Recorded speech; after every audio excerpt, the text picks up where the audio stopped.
I want to take a step of progress into explaining to us a little that I know that had worked for me. Anything I share with us, I'm not sharing from what I read or what I saw. I'm sharing with you what worked for me. I'm on social media. Check me back and front. Sharing with you what has worked for me. And I believe if you use it, it will also work for you. That is it. Now, on the church growth, I will now start by saying this to you, man of God. As much as we are well, all of us, every pastor, sincerely, no one is exempted, is concerned about growth. Can I start by saying this to you? First, be more concerned about a healthy church than a crowded church. Because if you have a crowded church that is not healthy, it can kill you untimely. And there's no reward for that. You just labor and labor in vain. That is the truth. You will not have people who can live where you are to go and do what you are doing in another place. Because for people to really see your impact in the life of the people, then the church you pastor must be a healthy church. Now, I'm not going to dwell too much on a healthy church now, because talking about a healthy church is a different thing entirely. And that's not what we are talking about now. But it is important I send this signal across to you, man of God, that you should be more concerned about a healthy church than a crowded church. Having said that, let's take a step further into church growth. There are two angles to church growth, and you must understand it well and understand how to balance it. Now, the first angle is the spiritual angle. The second angle is the physical angle. The spiritual angle is divided into two. These two sides of it is that the first is totally supernatural. What I mean by that is completely divine. Then the second side of it is that you are the one that will now activate that spiritual aspect. That's one that is totally divine. Your church growth is dependent on what God destined you for. And there's no amount of labor and cry and shout and sleepless night that will make you to have more than that. You remember the story of the talent in Matthew chapter 25, beginning from verse number 14 upward, where the Bible was talking about how a master gave 5 talents to a particular servant, and to another he gave 2, to another he gave 1. That is a perfect example you can use to talk about different capacity that God has given to us when it comes to church growth. We never have the same capacity. You may be my friend and your capacity is bigger than my own. So, man of God, do not measure your church growth by the number of the attendance of who you know, because your own result may be accurately, directly proportional to the capacity that God has given to you, which your neighbor that you are even thinking that is bigger than you, the result of that person as at that time may not even be up to the capacity that God has given to that person. Maybe that person is still owing God. Maybe that person is still on the deficit list of God. I don't know if you understand what I'm trying to say. The first thing you should know when we talk about the spiritual side of it is that your growth is dependent on this capacity that God has given to you. So know this now and have rest of mind. So growth is not in labor. You remember the Bible says it's not he that willeth, it's not he that runneth. It is of God that showeth mercy. So what I want to bring out from there is that it's not in how much you run, it's not in how much you are bothered.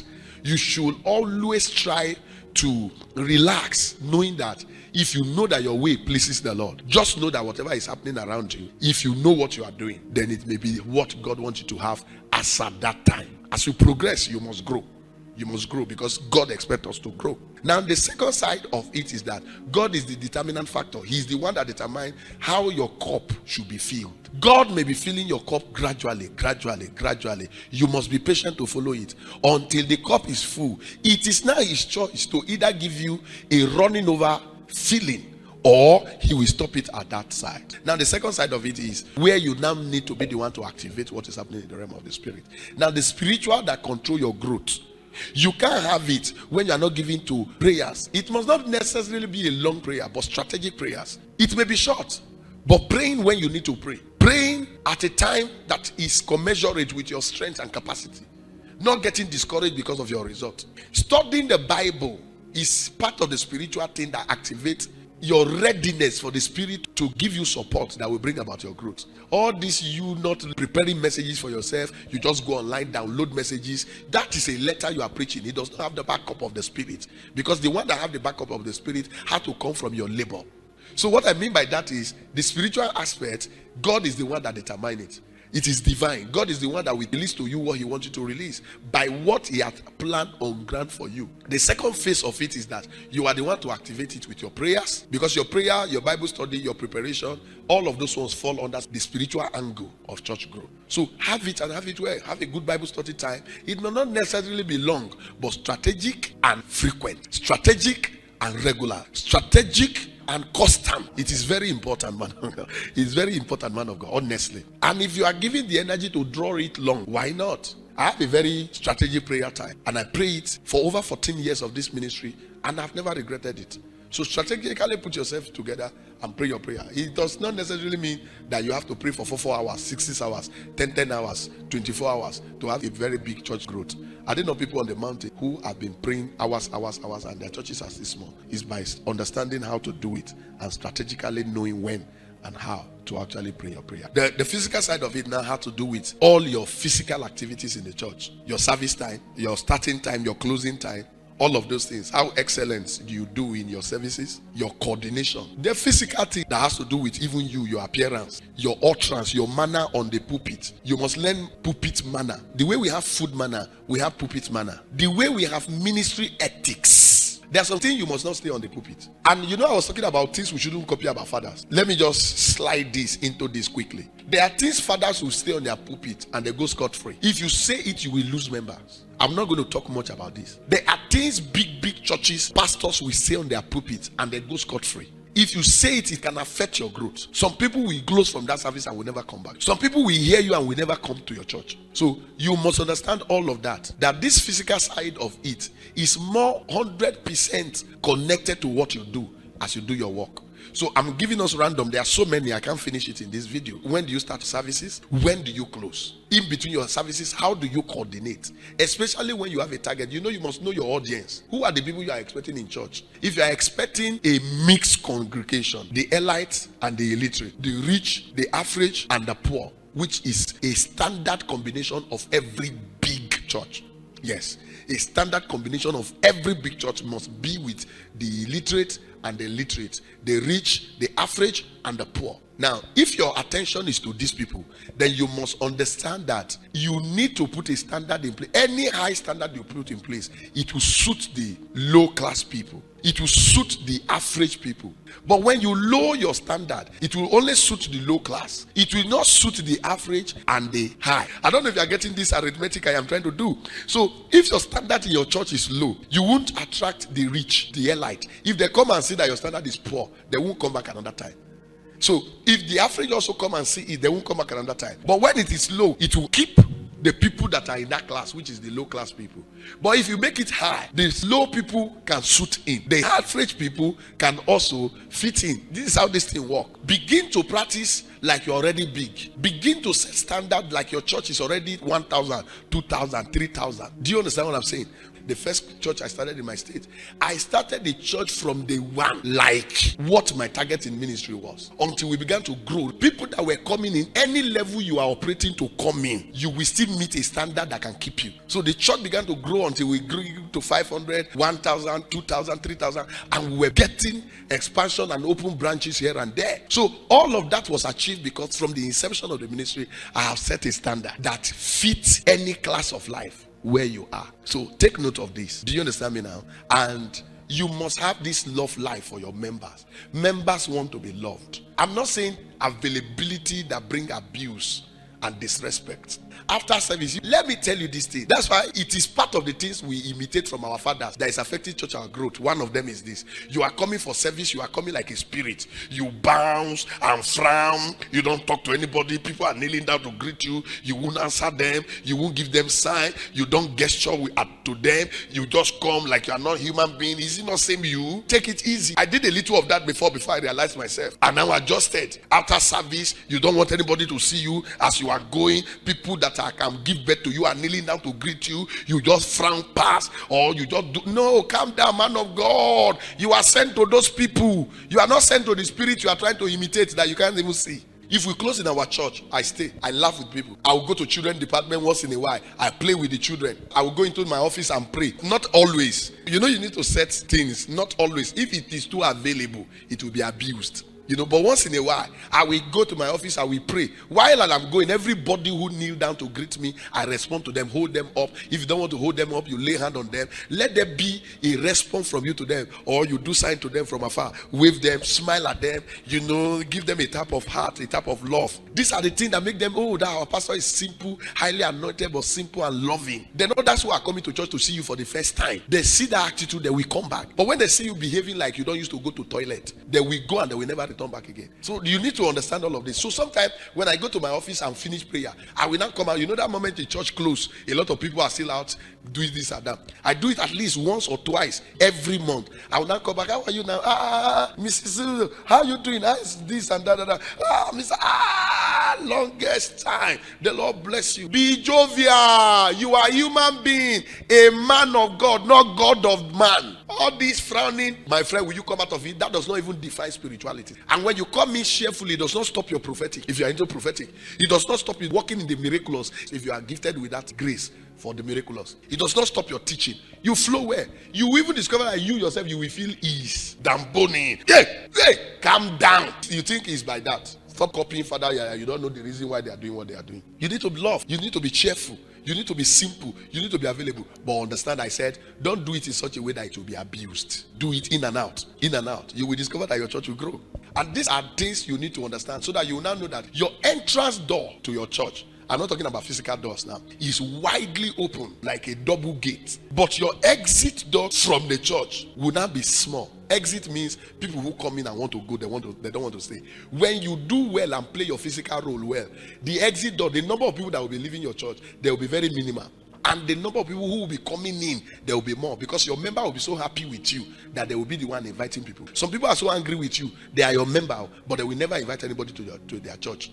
They don't just want to leave that church because they don't know where to go again and go and start afresh. But your attitude is embarrassing to them that they will not bring you a new person to come and see you disgrace them. So take this thing easy. Church growth is possible anywhere you are. And let me now say this lastly for this part 2 of our church growth. That church growth is also relative. What I mean by this is this. A man who pastor in a, village is divided into 2. There is a village and there is a village. Village is where people are no more than a few numbers of people. Then village is maybe relatively you have a little crowd, but it's still village. You understand? But not city. Now, a man who pastor in village, where the number of the people are no more. If you have a church there and your congregation is sitting 40, 50, you are already a big church that is equivalent to a pastor in town that is sitting 400. That's what I mean by that. So stop seeing your 40 in the village where you are to be a failure. That's why I say church growth is relative. A man who pastors in the village, if you pastor in the village and your congregation is like 500 in the village, you cannot say you are a failure. You are not a failure to somebody who is in the city sitting 500,000 people, 100,000 people, 50,000 people. The reason is because in city there are more people. And because there are more people in city, the people are also more into the gospel than village. Village require more work. Of course, because I've pastored in the village before and I'm in the city now. I will also tell you that what is required for you to gather crowd in the village is different from what is required for you to gather crowd in the city. I am telling you the truth. Some person may want to argue this. The requirement to grow church in the village is different from the requirement to grow church in the city. You must understand this. The way I pastor in Nayangba Kogi State when I was there is different from the way I am pastoring here now. Village people, what they call the gospel is not what it is in the city. If you really want to have people, I'm telling you the truth. You can't come to the city now and be following people shouting here and there and you think your church will grow if you are in the city. You must understand the place of teaching, because the people in the city are more of elite. So you cannot intimidate them with some dimension of manifestations.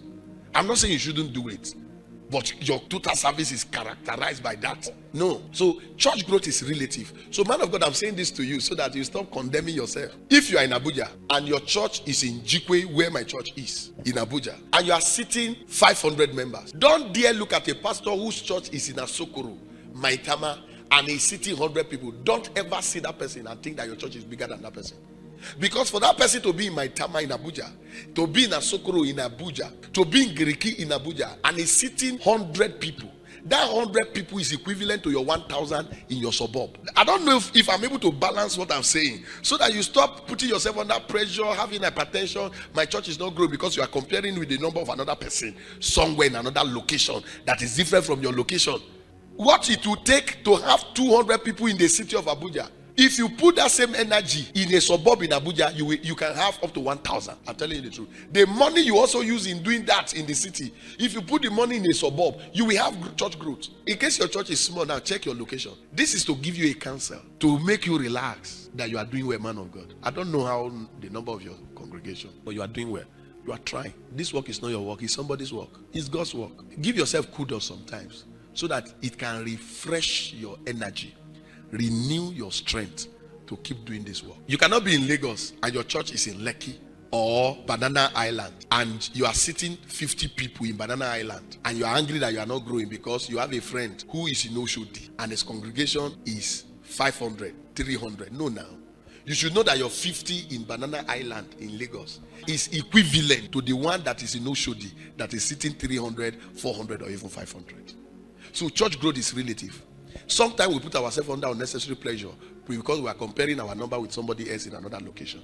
Please don't do that. You are growing. And don't forget that finally, for this phase on church growth, just to ease you and make you know that you are doing well. That is the reason for this. And to also give you some clarification on what to do. To know what to begin to search after if you really desire church growth. Not going after people and asking them what's the secret to church growth. Tell me, now, man of God, what are you using? What is there? What is this? What is that? You will be frustrated. They will deceive you. They will dupe you. They will tell you lies and you will end up in hell. Take it easy. And that's why you must have it at heart. Anytime you are looking for a big church, always remember that a healthy church is better than a crowded church without good health. Except your crowd is also healthy, then it is fine. But I'm telling you that your church can grow, even if it's not as big as anybody. Don't even compare your growth with anybody because you will never be satisfied. Remember that fathers who have a very big ministry, they are fathers. That's why we call them father. They are fathers who had gone further than us. Never you start a ministry today and want to be like them. It will not happen. So church growth also is connected to time. So you need to be patient. And God, who is the giver of growth, when your spiritual aspect is properly done, He chooses to give some people growth in the first year of their ministry. Some people you have to do it for 2 years. Some people you have to do it for 3 years. So that because you have labored for 4 years and your ministry is not big yet, does not mean that you will not grow. In fact, sometimes you can still grow and outgrow the one that was even bigger than you at the earlier on. So take it easy with yourself. You are doing well. Time is going to help you. But ensure that if you are going to grow, your spiritual side is well. You don't determine the first phase of the spiritual, but you determine the second phase. That has to do with your Bible study life, your prayer life, your message preparation life, the physical side, the kind of activities you run in your church, how you run it, your time, your dress, your attitude, your love life, your availability with wisdom and all of that. So church growth is possible. And I hope that you are going to grow. I even know you are growing. You will grow. My co-laborer, this came from the bowel of love. I tell you of a truth. This year 2025, your church will take a shift. There will be an additional growth in the name of Jesus. If you practice whatever I'm sharing in different clips with you, you are going to open your entrance church door very wide. Don't forget it's not physical. Then the exit door will be so little that any number of people who go, your replacement power is so big. 1 leave, 10 is coming in. 2 leaves, 20 is coming in. The replacement power is so high. Somebody who is rich is going. Another 2 richer people are coming in. Somebody who is useful in your keyboardist left. Another 2 keyboardists is coming. Any role anybody is playing, if they exit and your entrance door is wide, you will see that there will be an automatic replacement because of the way you are doing. So please train your church member well also on evangelism, to invite people to church because it is also part of their duty. I'm not going to talk much on this one now, but ensure you let your members know in your teaching, show them in the Bible that it is also part of their duty as members of the church to bring people to church, not also to come for miracle, deliverance, signs and wonders and prophecy. The Lord bless you, my brother. I hope that after this labor on earth, we all make heaven together. I love you so much. All I am sharing is not superiority intended. It's not intended as the best. No, it's just the love I have for us to grow together because there are enough human beings everywhere. God bless you, my brother and my co-laborer. I'll be waiting to hear from you. Shalom. Bye-bye.